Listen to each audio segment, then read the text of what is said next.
आपने, पूजा नहीं करूंगा आपकी। तो इष्ट देवताओं की भी फजीहत है कि हम करें तो करें क्या, इसलिए उनने भी कोई मदद नहीं की। सारे राजा बेचारे दुखी होकर कुमलाकर बैठ गए।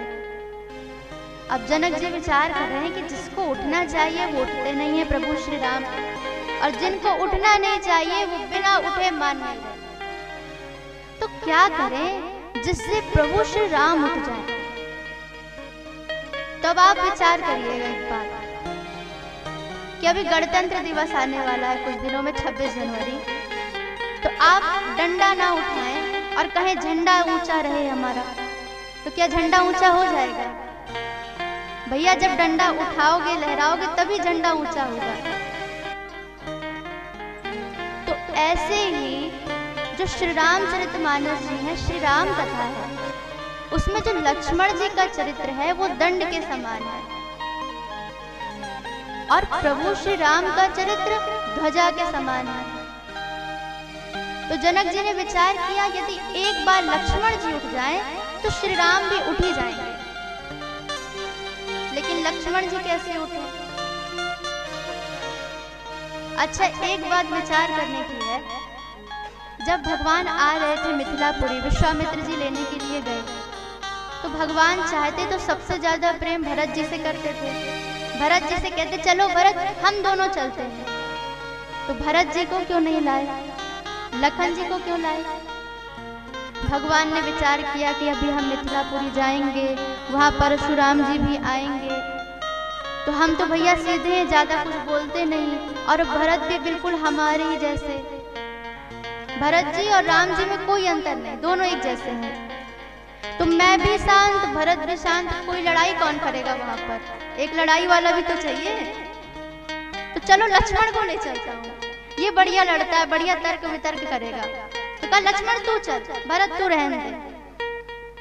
तो लक्ष्मण जी को लेकर आए हैं। तो जनक जी ने विचार किया एक बार लक्ष्मण उठे तो राम जी उठे। तो देखिए हम सबको भी कभी कभी लक्ष्मण जी जैसा बनना पड़ता है।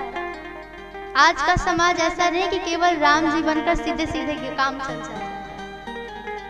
जैसे घी होता है तो कहते हैं ना, सीधी उंगली से घी नहीं निकलता, तो उंगली टेढ़ी करनी चाहिए। तो वैसे कभी कभी राम जी से काम नहीं बनता ना, तब लक्ष्मण जी पूरा काम बनाते हैं। तो कभी कभी लक्ष्मण जी आप हम सबको भी बनना पड़ता है। तो आज जनक जी तुरंत खड़े हो गए हैं, बड़े क्रोध में हैं। और गोस्वामी जी कहते हैं नृपन बिलो की जनक अकुलाना। जितने भी नृप है, राजा हैं, उनको देखकर बड़े अकुला कर जनक जी उठे हैं और बोले वचन रोष जनु साने। मानो रोष में सने हुए वचन बोल रहे हैं, अर्थात क्रोध नहीं है, क्रोध में सने हुए वचन बोल रहे हैं। क्यों? क्योंकि ज्ञानी है, और ज्ञानी के अंदर कभी भी क्रोध नहीं आ सकता।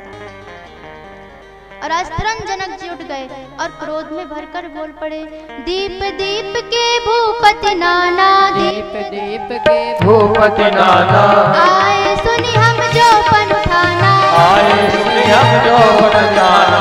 देव धनुज धरि मनुज शरीरा, देव धनुज धरि मनुज शरीरा, विपुल वीर आए रणधीरा, विपुल वीर आए रणधीरा। अब जन को माथे भटमानी, अब जन को माथे भटनानी। वीर विहीन मही मैं जानी, वीर बहीन मही मैं जानी। तजहु ओ हाथ आते निज निज गृह जाहू, लिखा न विधि पर देहि विवाहो, लिखा न विधि पर देहि विवाहो, लिखा न विधि पर देहि विवाहो। आज जनक जी महाराज क्रोध में भरकर बोल पड़े, अरे दीप दीप के भूपति नाना, आए सुनी हम जो पन उठाना। दीप दीप के जितने भी राजा महाराजा थे, मेरा प्रण सुना, सब भाग के चले आए। देव धनुज धरि मनुज शरीरा, विपुल वीर आए रणधीरा। देवता आए, दैत्य आए, सभी मनुष्य शरीर धारण करके आए। बड़े बड़े बड़े रणधीर आए, वीर आए, लेकिन आज देखो तो इस शिव धनुष को भंग करना तो क्या, उठाना तो क्या, रत्ती भर हिला भी नहीं पाए। अरे धिक्कार है तुम सब में। आज मैं जान गया कि जो सारी पृथ्वी है वीरों से खाली हो चुकी है, वीर विहीन मही मैं जानू। जाओ सभी लोग यहाँ से चले जाओ, तजहु आस निज निज ग्रह जाओ, लिखा न विधि वैदेही विवाह। मैं जान गया कि विधाता ने मेरी पुत्री जानकी वैदेही के भाग में विवाह लिखा ही नहीं है। अब जनक जी ये सब कुछ कहते भी जा रहे हैं और वहां लक्ष्मण जी की तरफ देखते भी जा रहे हैं। कुछ रिएक्शन हुआ कि नहीं इतना सब कुछ मेरे बोलने का। और यहाँ जनक जी ने बोला कि वहाँ लक्ष्मण जी के नेत्र बिल्कुल लाल हो गए। माँ के लखन कुटिल भई भऊ हैं, रद पट फरकत नयन रिसौन। नेत्र लाल हो गए। लक्ष्मण जी लाल पीले होकर तुरंत श्री राम जी को प्रणाम किया और बोल पड़े, रघुवंशिन महजह कोई होई, रघुवंशिन महजह होई, समाज अस कहै न कोई, समाज अस कहै न कोई, कहीं जनक जस अनुचित बानी, कहीं जनक जस अनुचित बानी, विद्यमान रघुकुल मनि जानी, विद्यमान रघुकुल मनि जानी, सुनहु भानुकुल पंकज भानु, सुनहु भानुकुल पंकज भानु, कहूँ स्वभाव न कछु अभिमानु, कहूँ स्वभाव न कछु अभिमानु, जो तुम्हारे अनुशासन पावो, जो तुम्हारे अनुशासन पावो, कंदुक इव ब्रह्मांड उठावो, कंदुक इव ब्रह्मांड उठावो, काचे घट जिमि डारौ फोरी, काचे घट जिमि डारौ फोरी, सकहु मेरु मूलक जिमि तोरी, सकहु मेरु मूलक जिमि तोरी, सब प्रताप महिमा भगवाना, को बापुरो पिनाक पुराना, को बापुरो पिनाक पुराना। लक्ष्मण जी आज तुरंत क्रोध में भर गए और आज जनक जी, महाराज जनक, राजा जनक ने कहा, कही जनक जस अनुचित बानी। आज जनक ने ऐसी अनुचित वाणी का प्रयोग कर दिया जहां रघुवंश मणि विराजमान हो।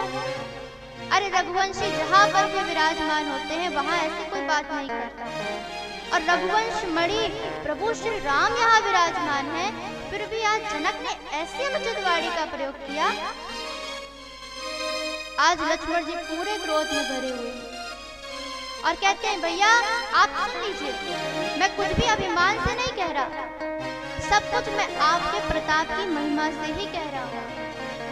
सुनहु भानुकुल पंकज भानु, कहूँ स्वभाव न कछु अभिमान। मुझे कोई अभिमान नहीं है भैया, लेकिन यदि एक बार आपका आशीर्वाद मिल जाए तो काचे घट जिमि डारौ फोरी। इस सारे ब्रह्मांड को मैं कच्चे घड़े के समान फोड़ सकता हूँ। तो लक्ष्मण जी ने यहाँ कच्चा घड़ा कहा। क्यों? क्योंकि जो कच्चा घड़ा होता है यदि वो एक बार फूट गया तो उसको दोबारा बनाया जा सकता है। लेकिन जब घड़ा पक्का हो गया, मतलब आग में जला के पूरा उसे पक्का कर दिया गया और फिर उस पक्के घड़े को फोड़ा गया तो वो दोबारा नहीं जुड़ेगा। तो लक्ष्मण जी का अर्थ है, भैया अभी मैं सारे ब्रह्मांड को कच्चे घड़े के समान फोड़ दूंगा, बाद में आप जोड़ देंगे। तो काचे घट जिमि डारौ फोरी, तो कच्चे घड़े के समान सारे ब्रह्मांड को फोड़ दो। सकहु मेरु मूलक जिमि तोरी, सुमेरु पर्वत को मूली के समान तोड़ सकता हूँ। तो भैया फिर ये धनुष क्या है? को बापुरो पुनाक पुराना। इस पुराने धनुष की तो बात ही क्या है, इसको लेकर तो मैं 100 योजन तक दौड़ जाऊं। एक बार आप आज्ञा करके तो देखो। लक्ष्मण जी ने बात कही कि जितने भी राजा महाराजा सब कांपने लगे, सारी पृथ्वी डगमगाने लगी। लखन सकोप बचन जेगो, डगमगानि महि देखो। जितने भी राजा महाराजा सब बेचारे कांपने लगे। रे भाई लक्ष्मण भैया तो बड़े क्रोधित हो गए। भगवान ने देखा कि लक्ष्मण जी को शांत कराया, कहा बेटा लक्ष्मण लाला आओ बैठ जाओ। लक्ष्मण जी ने कहा प्रभु ये इतना सब कुछ जो मैंने बोला क्रोध करके, क्या इसका कोई लाभ नहीं, इसका कोई फायदा नहीं होगा? भगवान ने कहा नहीं नहीं लक्ष्मण, ऐसी बात नहीं है बेटा। पहले पूर्व दिशा की ओर अरुणोदय होता है, फिर ही सूर्योदय होता है। पहले लालिमा छाती है, फिर सूर्य भगवान आते हैं। तो लक्ष्मण, अब तुम्हारे क्रोध की जो लालिमा है वो छा चुकी है, अब तो केवल श्री राम रूपी सूर्य को उदित होना है, तुम बैठ जाओ। लक्ष्मण जी बैठ गए और उस समय विश्वामित्र जी देखे और विश्वामित्र जी ने तुरंत आज्ञा दी। विश्वामित्र समय शुभ जानी, विश्वामित्र समय शुभ जानी, बोले अति स्नेह मय वाणी, बोले अति स्नेह मय वाणी, उठाओ राम भंजो भव चापा, उठाओ राम भंजो भव चापा, मेटहु तात जनक परितापा, मेटहु ताप जनक परितापा, मेटहु तात जनक परितापा, मेटहु तात जनक परितापा। और विश्वामित्र समय शुभ जाने, बोले अति स्नेह मय वाणी। जब शुभ समय देखा तो विश्वामित्र जी बड़े प्रेम से राम जी से बोले, बेटा राम उठो, आज शिव धनुष को भंग करो और जनक जी के संताप को नष्ट करो। प्रभु श्री राम ने सुना है, प्रणाम किया है और उठे हैं। उदित उदय गिरि मंच पर रघुबर बाल पतंग, बिकसे संत सरोज सब, हर्षे लोचन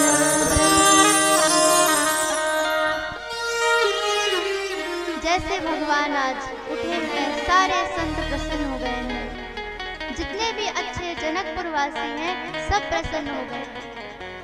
और राम जी बड़े ही अच्छी चाल में चल रहे हैं, न किसी प्रकार का कष्ट दिख रहा है, न अभिमान दिख रहा है, न हर्ष दिख रहा है।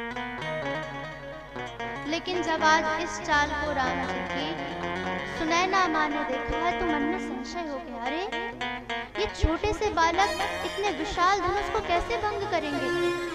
अरे कोई तो इनको समझाओ। मेरे महाराज जनक इतने बुद्धिमान हैं, इतना सत्संग करते हैं, सुखदेव जैसे ज्ञानी भी इनके पास सत्संग करने आते हैं। आज महाराज को क्या हो गया है, ऐसे अभिवेक का परिचय दे रहे हैं? अरे ये छोटे बालक हैं, कितने कोमल हैं, इनसे कहो ये नहीं कर सकते। उस समय एक सखी ने समझाया, माँ ऐसे संशय मत करो। मैया जो भगवान सूर्य होते हैं वो कितने छोटे लगते हैं देखने में, लेकिन वही छोटे से भगवान सूर्य तीनों लोगों को प्रकाश से भर देते हैं। एक मंत्र कितना छोटा सा होता है, लेकिन ब्रह्मा विष्णु महेश सबको अपने वश में कर लेता है। अंकुश कितना छोटा सा होता है, लेकिन एक मतवाले हाथी को अपने वश में कर लेता है। इसलिए माँ यदि ये छोटे हैं तो ऐसे संशय मत करो। मैया को समझाया, मैया सारी बात समझ। यहाँ पर प्रभु आ रहे हैं, किशोरी जी ने देखा है तो हृदय में विचार कर रही क्या होगा, सबसे प्रार्थना करने लगी। माँ पार्वती से कहती है, माँ जब आज मेरे प्रभु श्री राम इस शिव धनुष को भंग करे ना तो आप अपने स्वामी महादेव को समझाना, वो क्रोध ना करें। गणेश जी से कहती है, हे गणेश जी आज आप इस शिव धनुष को हल्का कर दो। गणेश जी ने कहा, माँ मैं तो स्वयं लंबोदर हूँ, इतना बड़ा मेरा पेट है, मैं कैसे हल्का करूँगा। माँ ने कहा, नहीं नहीं गणपति भगवान ऐसा मत कहो। अरे आप लंबोदर हो, लेकिन आपकी जो सवारी है वो कौन है, चूहा। तो आप इतने बड़े पेट वाले हो लेकिन इतनी छोटी सी सवारी, मतलब आपको हल्के होने की क्रिया आती है। इसलिए हे प्रभु आज इस शिव धनुष को हल्का कर दो। अब तो प्रभु और पास आए, मैया और बड़बड़ाने लगी और आज उस शिव धनुष की शरण में चली गई। हे शिव चाप, अब मुझे बस तेरा ही सहारा है। शिव चाप ने कहा माँ बताइए क्या आज्ञा है, मैं आपके लिए क्या कर सकता हूँ। मैया ने कहा शिव चाप मैं तुझसे यही कहूंगी कि तू हल्का हो जा। शिव धनुष ने कहा माँ आज्ञा, कितना हल्का हो जाऊं, एक सिर का हो जाऊं। अब मैया विचार करने लगी क्या कहूँ। कहीं मैंने इससे कहा भैया तू आधा किलो का हो जा, और कहीं ये आधा किलो भी ना उठा पाए तो। अब बताइए आधा किलो तो छोटा बच्चा भी उठा ले, लेकिन मैया इतना संशय क्यों कर रही है? क्योंकि जब पुष्प वाटिका में मैया ने प्रथम बार राम जी के दर्शन किए तो शीतकाल का समय, ठंड का समय था, और वो भी सुबह का समय। भगवान फूल लिए हुए थे और श्रम बंधु थे मस्तक पे, अर्थात पसीना आ गया था। तो मैया विचार कर रही है जो इतने फूल लेने में, इतने हल्के फूल लेने में जिनको श्रम बिंदु आ सकती है, वो आधा किलो भी उठा पाए, इसमें संशय है। मैंने से कहा भैया तू पाव भर हो जा, और कहीं वो भी ना उठा। तो मैया ने कहा ऐसा कर तू राम जी को दे, उन्हीं के अनुसार हल्का हो जा। शिव चाप ने कहा हाँ माँ हल्का तो हो जाऊंगा, लेकिन ये अपनी जड़ता कहाँ डालूं? मैया ने कहा जितने भी राजा महाराजा बैठे हैं ना, उन्हीं के ऊपर अपनी सारी जड़ता डाल। प्रभु और निकट आए। माता सीता अब एक बार प्रभु की ओर देखती हैं, एक बार पृथ्वी की ओर, मानो कहना चाह रही प्रभु जल्दी करो, नहीं तो इसी पृथ्वी में समा जाऊंगी। अथवा प्रभु जितनी देर लगानी है लगाओ, मैं भी पृथ्वी की बेटी हूँ, सहनशीलता मेरी रग रग में बसी है, मैं अपने सहनशीलता छोड़ने वाली नहीं, अपना धैर्य नहीं छोड़ूंगी। लेकिन आज जैसे ही प्रभु श्री राम ने देखा है कि किशोरी जी बरबस होती जा रही है, तो राम जी आए हैं और उसी समय तुरंत देख रहे हैं सभी को, मन ही मन में गुरुदेव को प्रणाम किया है। और गोस्वामी जी कहते हैं गुरु ही प्रणाम मन ही मन कीन्हा, असिला गव उठाई गनु लीना, दम के उदामिनी जिम जब लयाऊं, पुनि नभ धनु मंडल सम भयाऊं, लेत चढ़ावत थई चतगाड़े काहू न लखावे सब ठाड़, तेहि जन राम मात दनु तोरा, तेहि जन राम मात दनु तोरा, भरे भुवन धुनि घोर कठोरा। अभी हम ऊपर हाथ करके गाते भरे भुवन धुनि घोर कठोरा,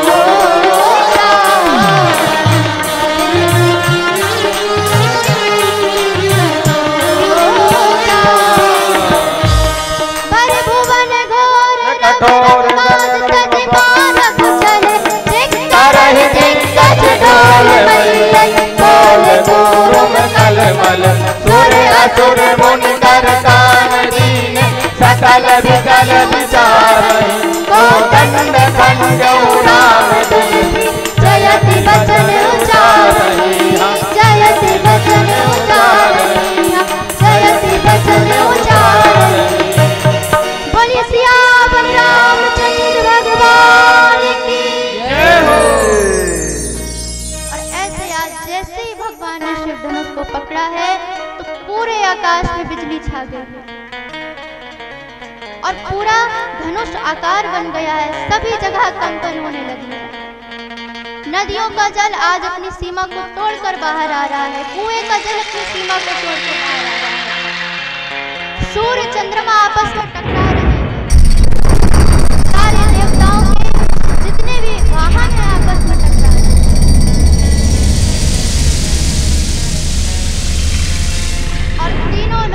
में प्रलय की स्थिति बनाई। ब्रह्मा जी बैठे हुए थे, सनकादिकों को ज्ञानोपदेश दे रहे। पूरा ब्रह्मलोक जब हिलने लगा तो सनकादिकों ने तुरंत कार्तिकेय जी से संपर्क किया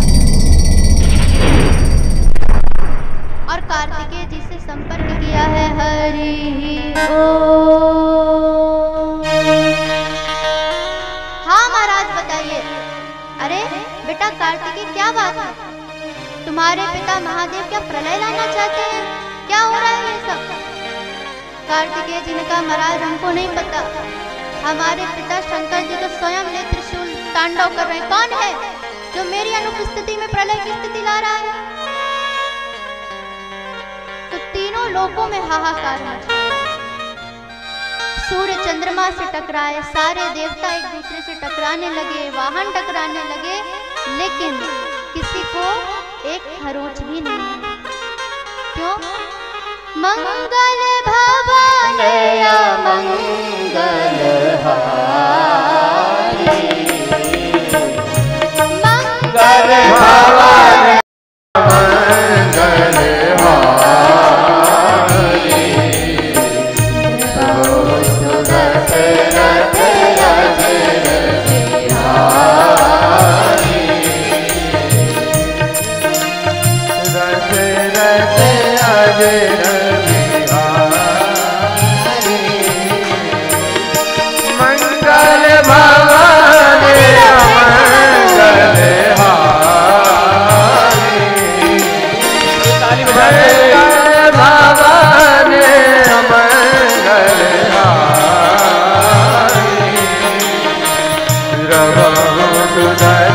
दशरथ अजर बिहारी, दशरथ अजर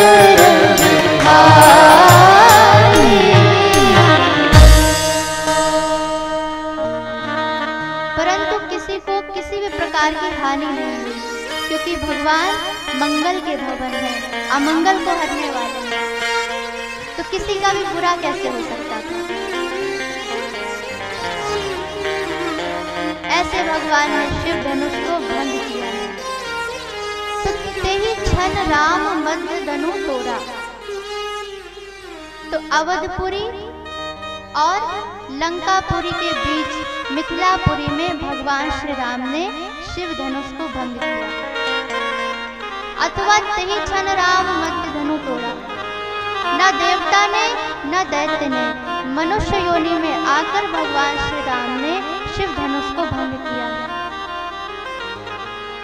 अथवा तीन राम हुए, परशुराम, राम और बलराम। तो बीच वाले प्रभु श्री राम ने श्री शिव धनुष को भंग किया, इसलिए तेहि क्षण राम मध्य धनु तोड़ा। हर जगह भगवान की जय जयकार होने लगी। सभी मिथिलापुर वासी प्रसन्न हैं और अब हमारी सीता माता अपनी सारी सखियों के साथ जा रही हैं। चतुर सखी लखी कहा बुझाई, चतुर सखी लखी कहा बुझाई,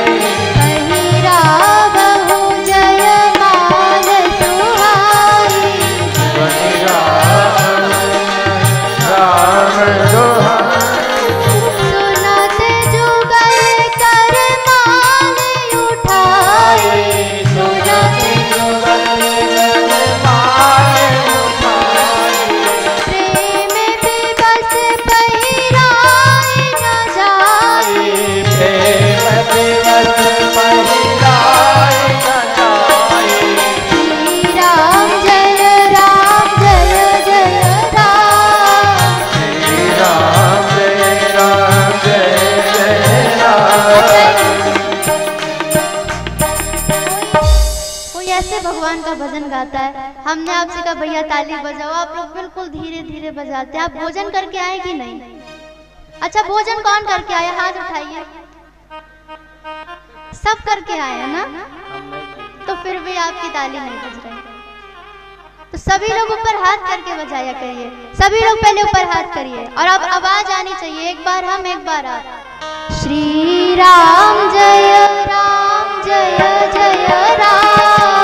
श्री राम जय एक मिनट, माइक वालों की नहीं मानी जाएगी। माइक नहीं, माइक वाले भैया नहीं गाएंगे, आपको हम सुनेंगे।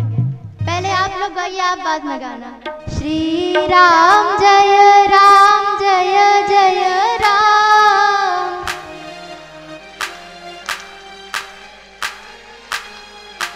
श्री राम जय जय राम।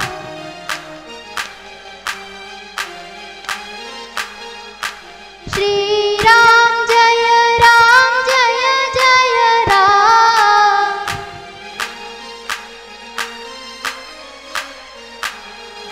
श्री राम जय जय राम।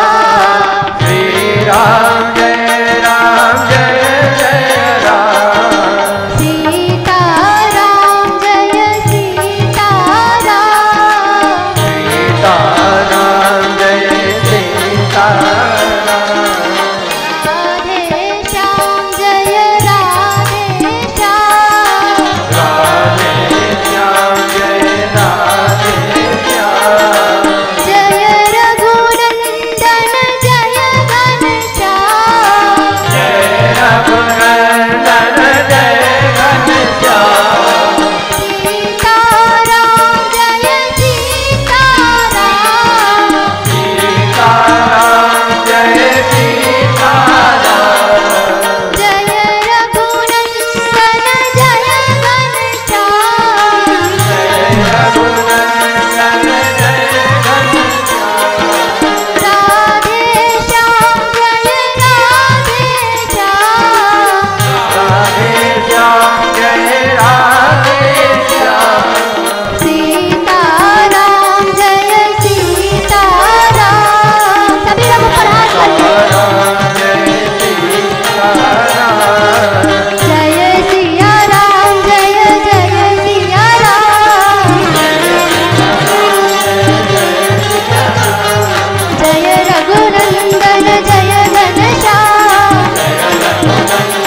जय घनश्याम। सीता राम जय सीता राम। सीता राम जय सीता राम।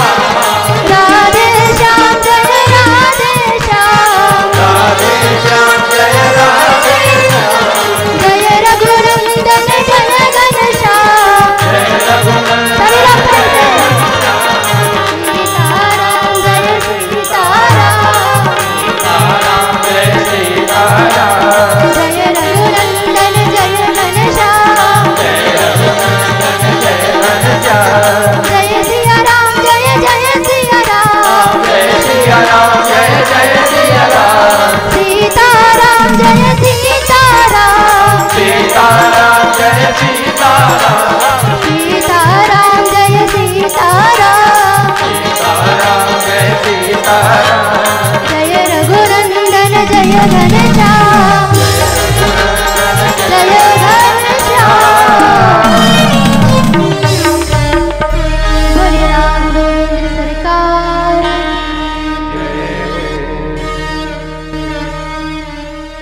तो ऐसे मैया अब बड़े ही प्रेम से प्रभु के पास गई। अब हमारे जो राम जी वो थोड़े लंबे हैं और जो किशोरी जी वो छोटी हैं। अब किशोरी जी जयमाला डालना भी चाह रहे हैं तो नहीं डाल पा रहा। तो जितनी सखियां हैं वो कहती हैं राम जी थोड़ा सा झुक जाओ।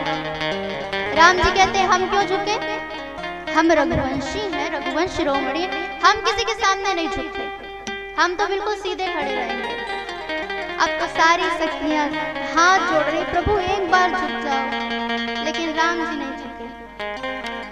सखियों ने कहा ठीक है, हम भी सीता जी की सखी हैं, ऐसी वैसी की सखियां नहीं है, हमारे पास सब उपाय है। तभी एक सखी ने बड़े हंसते हुए कहा बहन जयमाल डल गई, देखो देखो दूल्हे राजा को जयमाल पहना दी गई। राम जी विचार करने लगे कैसे, मैंने तो सिर झुकाया नहीं, थोड़ा देखूं तो। और जैसे ही नीचे मुंडी किया देखने को तो मैया ने तुरंत जयमाल डाल दिया। बोलिए सियावर रामचंद्र भगवान की जय हो। गावहि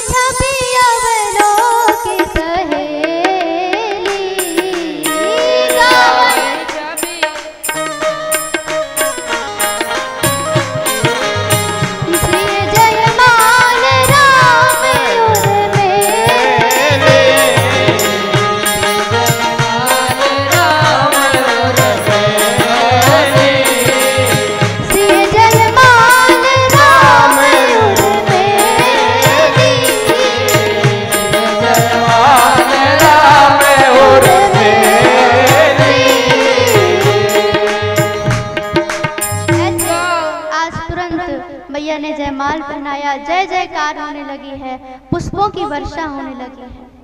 पूरे अरुव्योम बाजने बाजे, खल भय मलिन साधु सब साजे।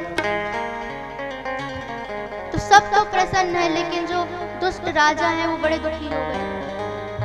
तभी एक जितने राजा थे क्रोधित होकर किसी ने कहा, अरे ये जो सीता जी है इनको कोई छुड़ा लो। तभी दूसरे ने कहा, सीता जी को क्यों, दोनों बालकों को बांध लो। अगर आज थोड़ी सी सहायता महाराज जनक करे तो दोनों को अभी युद्ध में हम हरा।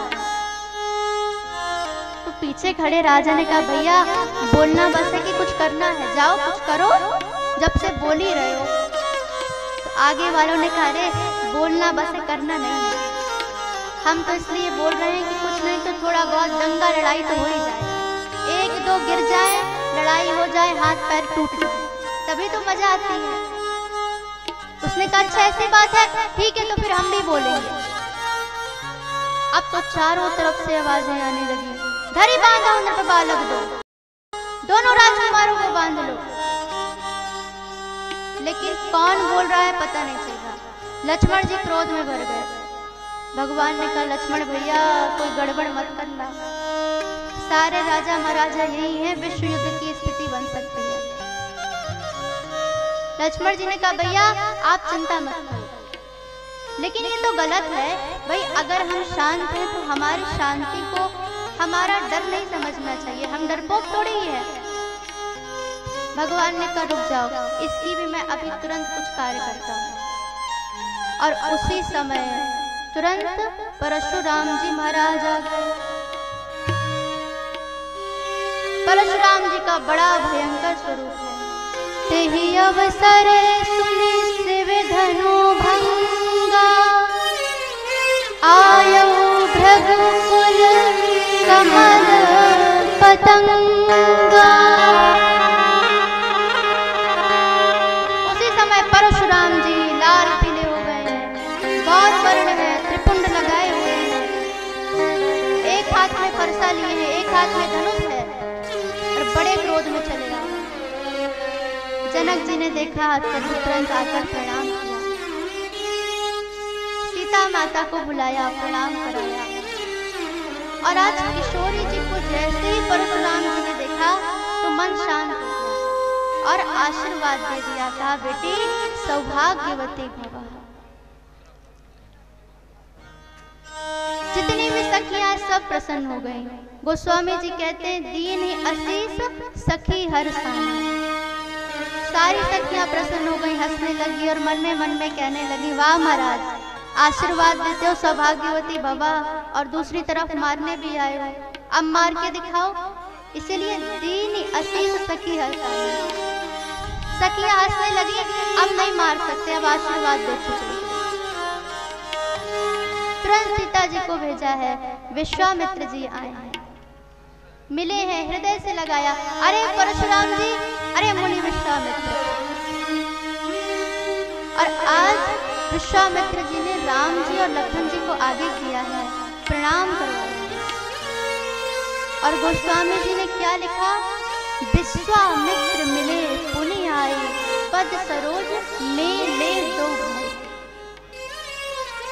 दोनों भाइयों को पद सरोज में ले, चरणों में डाल दिया। तो यहाँ पर हम महाराज विश्वामित्र जी का एक असाधारण वात्सल्य देख सकते हैं।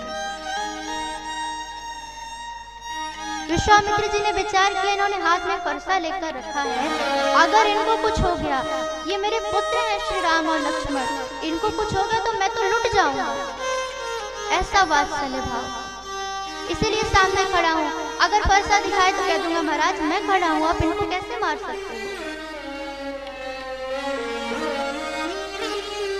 और आज इतनी सुंदर जब जोड़ी देखी है, राम लखन दशरथ के ढोठा, दीन असीस देखे बल जोड़ा। इतनी प्यारी जोड़ी है श्री राम जी और लक्ष्मण जी की कि परशुराम जी ने उनको भी आशीर्वाद दिया।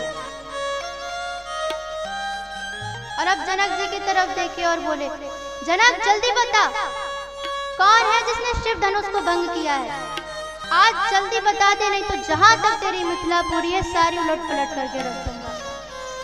जनक जी ने कहा वाह महाराज, हमको कह रहे हो, जो सामने राम जी खड़े उनको कहो कुछ, उनको कुछ कहते नहीं और हम ही को सब कुछ कहे चले जा रहे हैं। और परशुराम जी के सामने श्री राम है, लेकिन वो विचार कर रहे हैं अरे छोटे बच्चे जैसे मेला देखने आते तो मेला देखने आए होंगे पिताजी के साथ, ये क्या सिर्फ धनुष को भंग करेंगे। उस समय राम जी आगे गए हैं और बड़े ही प्रेम से कहा, नाथ शंभु धनु भंज निहारा, नाथ शंभु धन भंज निहारा, कोई है केहू दास तुम्हारा, कोई है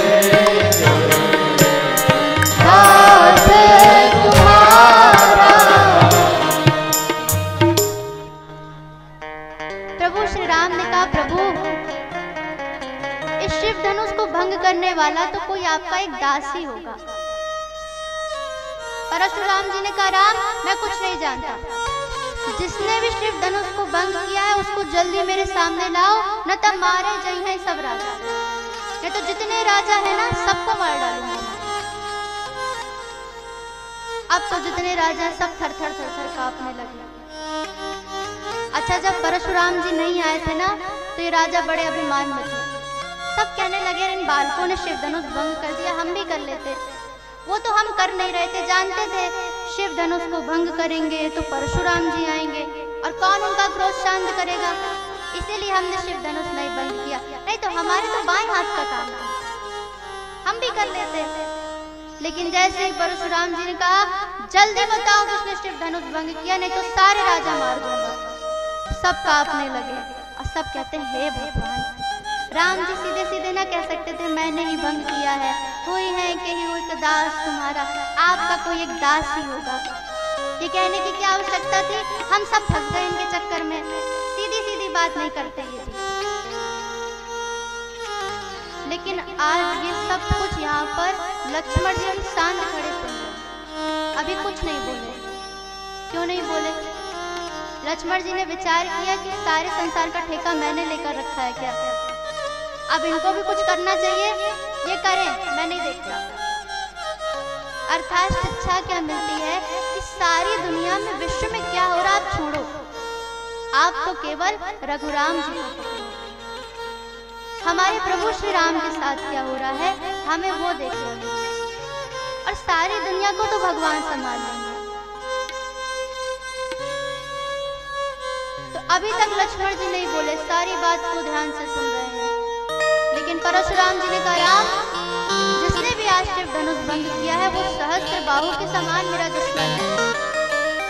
तो लक्ष्मण जी क्रोध में भर गए कि कैसी बात कर रहे हैं, मेरे भैया दास भाव से इतने प्रेम से इनसे बोल रहे हैं और ये सहस्त्र बाहु के समान शत्रु है ऐसे बात कर रहे हैं। अब मैं रुकने वाला नहीं हूँ। तुरंत लक्ष्मण जी पहुंचे। तब आप विचार करना, कोई व्यक्ति बड़ा क्रोधित हो रहा हो, लड़ाई झगड़ा चल रहा हो, और कोई दूसरा व्यक्ति उस क्रोधित व्यक्ति के सामने जाए हे हंसने लगे, कैसा लगेगा? तो परशुराम जी बिल्कुल क्रोधित लाल पीले हो रहे हैं और लक्ष्मण जी जाके हंस रहे हैं। हाँ, परशुराम जी को और क्रोध आ गया, बताओ मैं क्रोध में पड़ा हूं और ये ऐसे हंस रहा है। लक्ष्मण जी ने कहा तो महाराज यहाँ आना कैसे हुआ? ये शिव धनुष भंग हुआ इसी वजह से आए हैं ना? परशुराम जी ने कहा तो महाराज आप आज शिव धनुष के भंग होने में क्यों आ गए? भाई बचपन में तो हमने बड़ी छोटी छोटी धनुइयां तोड़ी, छोटे छोटे धनुष तोड़ते थे, तब तो आप एक बार भी नहीं आए। तो इस धनुष पर इतनी ममता क्यों है जो आप इतनी जल्दी आ गए? परशुराम जी ने कहा तू कैसी बात करता है? छोटी छोटी धनुइयों को धनुका से तू तोल रहा है। ये शिव धनुष कहा और वो धनुष छोटे छोटे कहा, इसकी क्या कोई तुलना हो सकती है? लक्ष्मण जी ने कहा देखो महाराज, हम क्षत्रिय हैं और क्षत्रियों तो केवल बाण मारने से ध्यान देते हैं, धनुष का भी वही काम है और धनुकी का भी वही काम है, हमें क्या मतलब, लेकिन आपको इतनी ममता क्यों है। परशुराम जी बड़े क्रोध में भर गए, बोले ए क्षत्रिय बालक,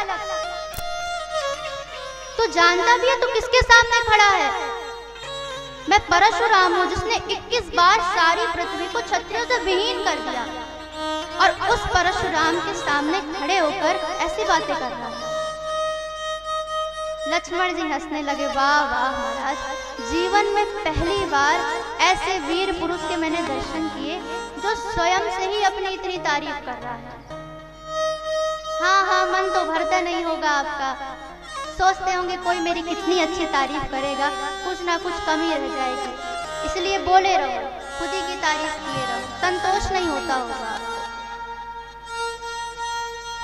अब तो परशुराम जी और भी क्रोध में, परशुराम जी ने फरसा निकाला और कहा देख रहे हो क्या है। लक्ष्मण जी ने कहा फरसा है, बस इसी फरसे से तुझको मारूंगा, तू हृदय का बड़ा ही काला है, बस गौर वर्ण का दिखता है। लक्ष्मण जी ने कहा आप चाहे जितना फरसा दिखा लो, हम अपना धनुष बाण आपको नहीं दिखाएंगे, क्योंकि अब मानो हमने आपको मार दिया। परशुराम जी ने कहा क्या बोलते हो। लक्ष्मण जी ने कहा मानिए हमने आपका वध कर दिया तो हमें ब्रह्म हत्या लग जाएगी, और कहीं हम आपसे हार गए तो हमारा क्षत्रिय धर्म नष्ट हो जाएगा, इसलिए महाराज आप चाहे जितना फरसा दिखा लो, हम अपने धनुष बाण आपको नहीं दिखाएंगे। तो आज लक्ष्मण जी ने राम जी के लिए परशुराम जी का भी अपमान कर डाला, क्योंकि उनके जीवन में यदि किसी की महत्ता है तो केवल श्री राम की। श्री राम जय राम जय जय राम, श्री राम जय राम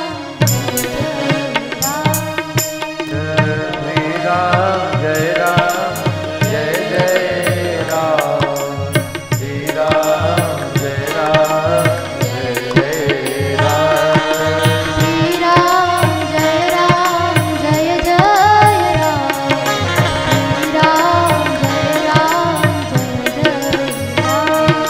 श्री राम जय राम जय जय राम, श्री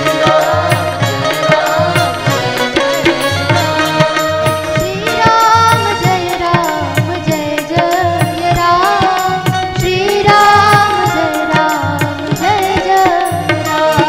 श्री राम जय राम जय जय राम, श्री राम जय राम जय जय राम, श्री राम जय राम जय जय राम, श्री राम जय राम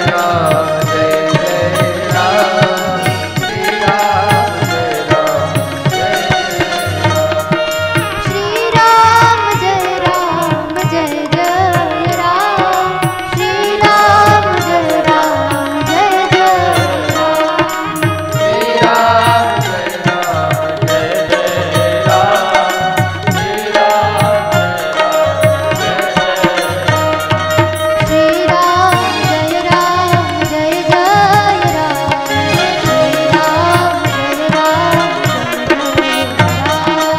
श्री राम जय राम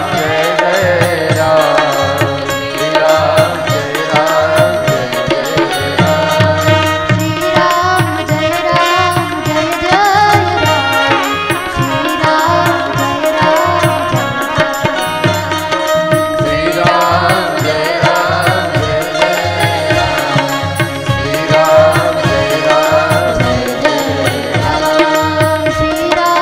जय राम जय जय राम, श्री राम जय राम जय जय राम,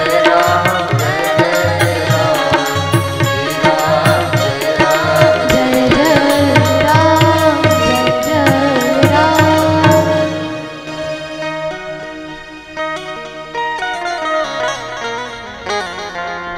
तो यदि हम इस पूरे संवाद को देखें तो यहाँ पर लक्ष्मण जी ने भगवान की भगवत्ता को परशुराम जी तक पहुँचाया। अंत में भगवान ने कहा प्रभु इस शिव धनुष को भंग करने वाला मैं ही हूँ। परशुराम जी ने कहा अच्छा राम, यदि तुम ही हो तो आओ मुझसे युद्ध करो, नहीं तो स्वयं को राम कहलाना बंद कर दो।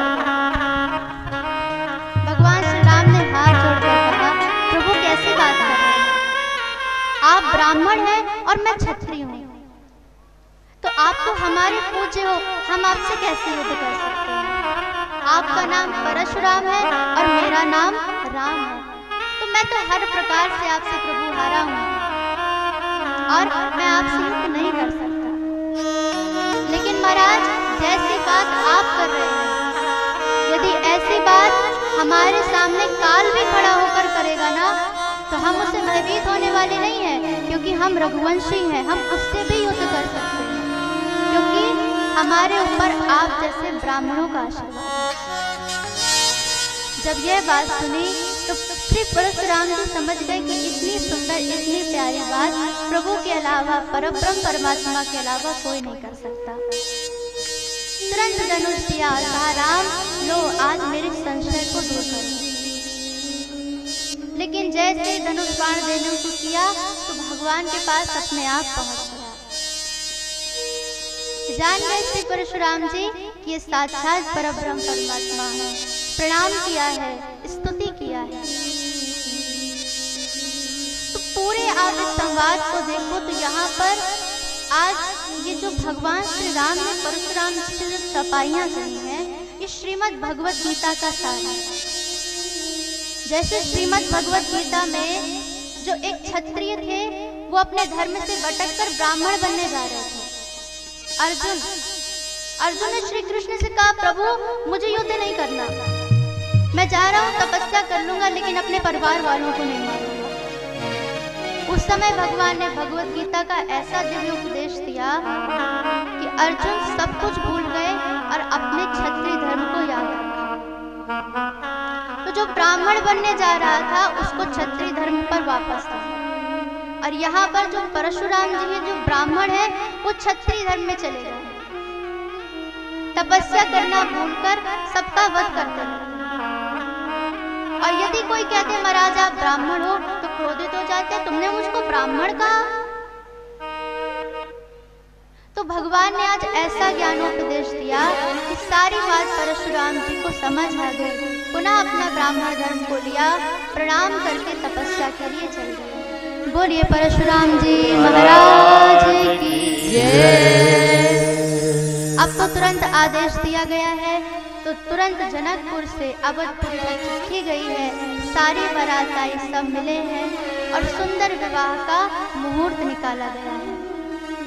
हरे कृष्ण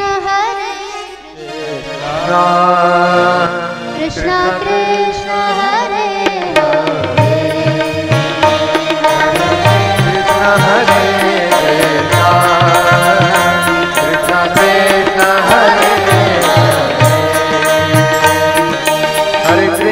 हरे,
सुंदर विवाह का मुहूर्त निकाला गया है, हर जगह प्रसन्नता छाई है।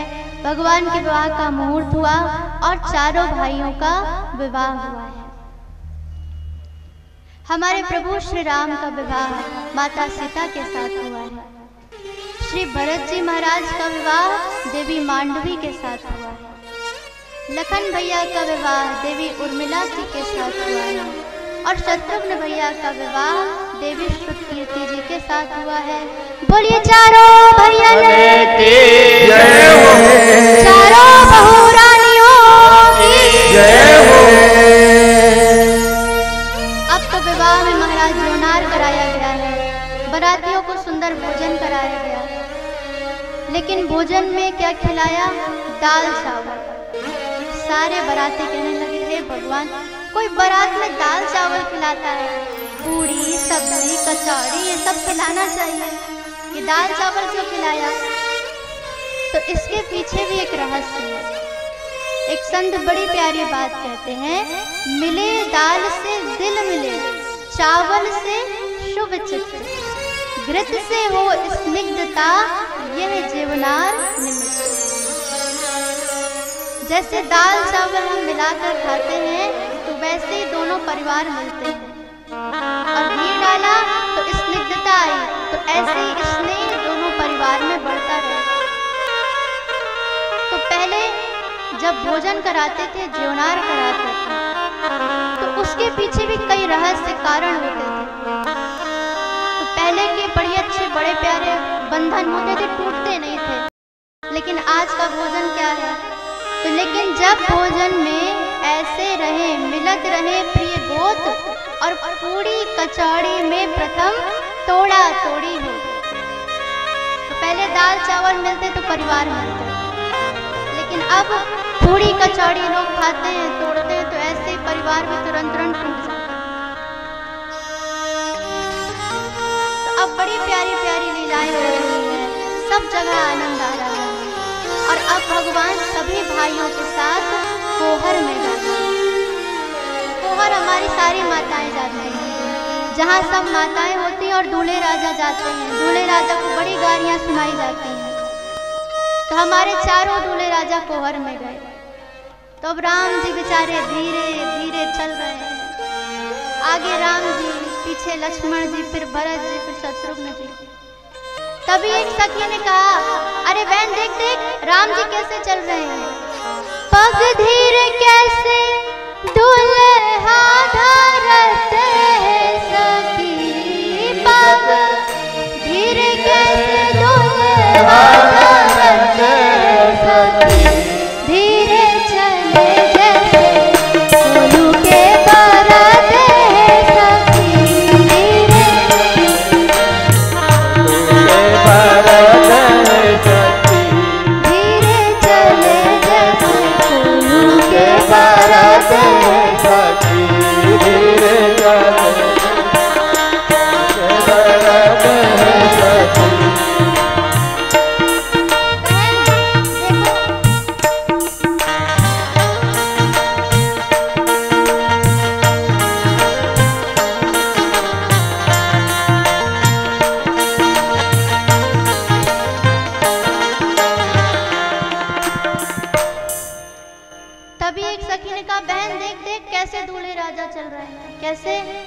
जैसे कोई कोल्हू का बैल चलता है, पग धीरे कैसे दुल्हा धरत है सखी, जैसे कोल्हू के बरद, जैसे कोल्हू का बैल धीरे धीरे चलता है वैसे ये भी चल रहे हैं।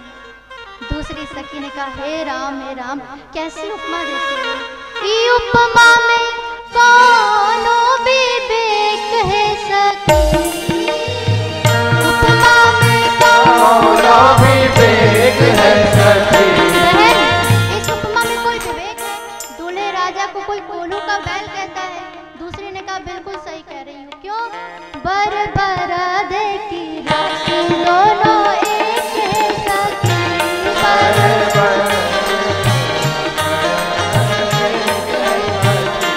बहन बिल्कुल सही कह रही हूँ। जो बैल है और जो दूल्हे राजा है दोनों की एक ही राशि है, तो कुछ गलत नहीं कह रही हूँ। अच्छा अलग अलग है। कोलू के बैल का काम दूसरा होता है। फिर बरद है कोलू में सरसों घानी है सखी।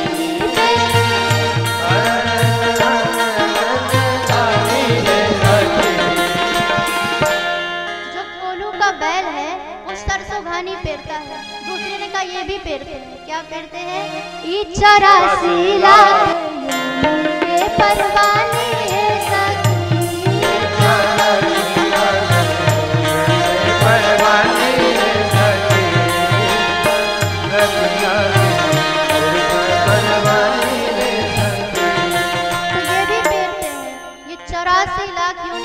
सबको घुमाते रहते हैं, तो इनका काम और बैल का काम एक है।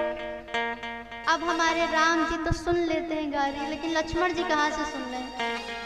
लक्ष्मण जी ने कहा अरे भैया आप जहाँ जाओ वहीं नाक कटाते हैं। बताइए इतनी गाली मिल रही है, धीरे धीरे क्यों चलते हो? कोई गुरु जी बैठे हैं क्या जो धीरे धीरे धीरे चल रहे? थोड़ा तेज चलो। कितनी गाली सुननी पड़ रही है आपके चक्कर में। भगवान ने कहा लक्ष्मण भैया आप धीरे चलो, चाहे तेज गाली तो आपको हमको सुननी पड़ेगी।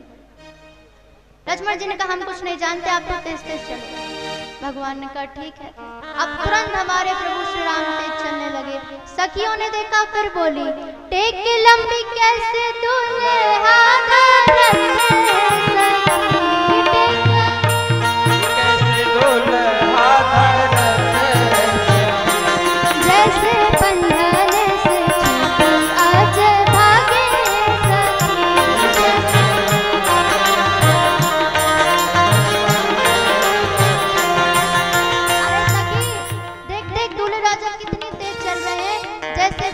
बकरा छूट के भाग रहा।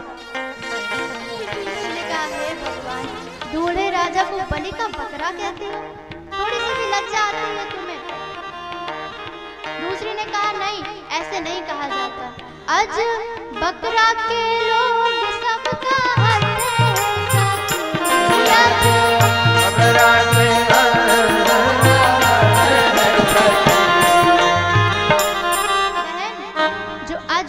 बकरे को अज कहते हैं, ऐसे दूल्हे राजा को मत कहो।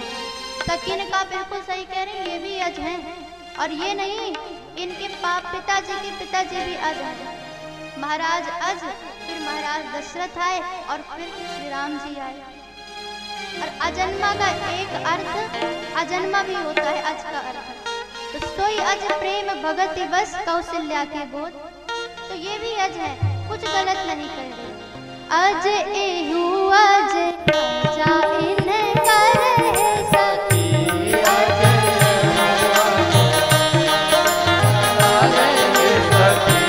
अज एहू अज जा इन करे सखी।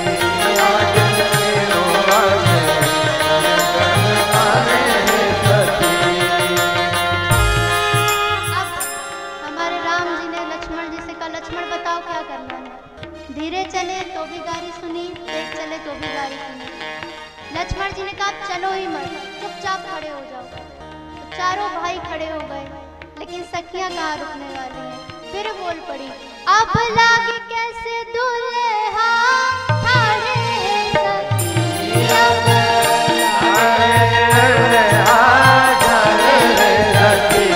जो स्वर्ण नीले खंभे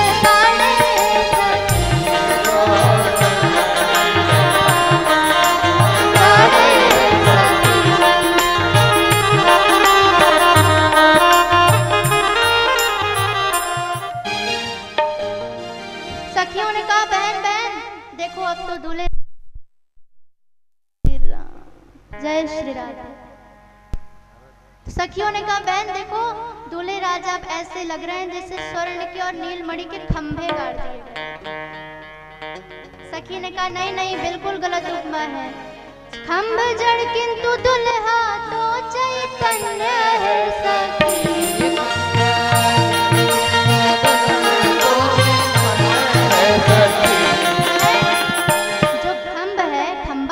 जड़ होता है लेकिन दूल्हा तो चैतन्य है, ये कैसी उपमा दी?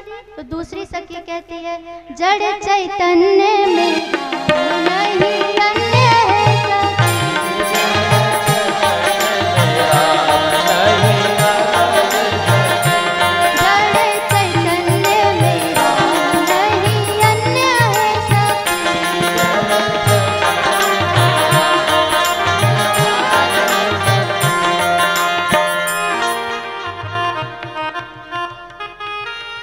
श्री राम है, तो इसमें मैंने गलत क्या कहा? जड़ चैतन्य हर जगह राम है। तो ऐसे सारी शक्तियां गालियां देती हैं और हमारे प्रभु श्री राम बड़े आनंद में। तभी एक ने कहा, क्यों लक्ष्मण जी, एक बात आपसे पूछनी थी। लक्ष्मण जी ने कहा, पूछो। सखी ने कहा, आपके यहाँ की उत्पत्ति बड़ी विचित्र है। बुढ़ापे तक कोई संतान होती नहीं, जब नई संतान होती तो रोते रोते गुरुदेव के पास जाते हैं और गुरुदेव तुरंत यज्ञ कराते हैं तो अग्निदेव प्रकट होते हैं, खीर देते हैं, खीर खाते हैं, तब कहीं आप हुए हो। ऐसे ही आपकी उत्पत्ति हुई है ना, खीर खा के। लक्ष्मण जी ने कहा, लेकिन हमारे यहाँ कम से कम उत्पत्ति तो माता की गर्भ से होती है भैया, लेकिन जनकपुरी की उत्पत्ति तो और विचित्र है। क्यों? अरे भैया, किसी को भी संतान ना हो रही हो तो तुरंत एक फावड़ा लो और बड़ी सी डलिया लो और खोद लो जाके, संतानें तुरंत जमीनों से निकलती हैं। तो हमारी उत्पत्ति आपसे तो बड़ी है। ऐसा हास विलास होता है और हर जगह प्रसन्नता छा जाती है। बारात बहुत दिनों तक रुकी, अंत में दशरथ जी महाराज ने विदा मांगी है और समय अनुमति नहीं दे रहा कि हम इससे ज्यादा करें, क्योंकि अभी आपको श्रीमद् भागवत महापुराण में जो इसका हृदय है, सुदामा चरित्र, उसको श्रवण करना है, भगवान के जो परम भक्त हुए हैं। तो अब समय की इतनी अनुमति नहीं है कि इससे ज्यादा हम कहें। तो अब हमारे प्रभु श्री राम और सभी बहु रानियां आए हैं अयोध्या में, और अयोध्या बड़ी ही प्यारी सुशोभित हो रही है। और संत कहते हैं, कैसी अयोध्या सुशोभित है? आइए एक बार हम सब भी प्रेम से अपने अयोध्या धाम में अपने मन को ले चलें। सीताराम जी की प्यारी राजधानी लागे, राजधानी लागे।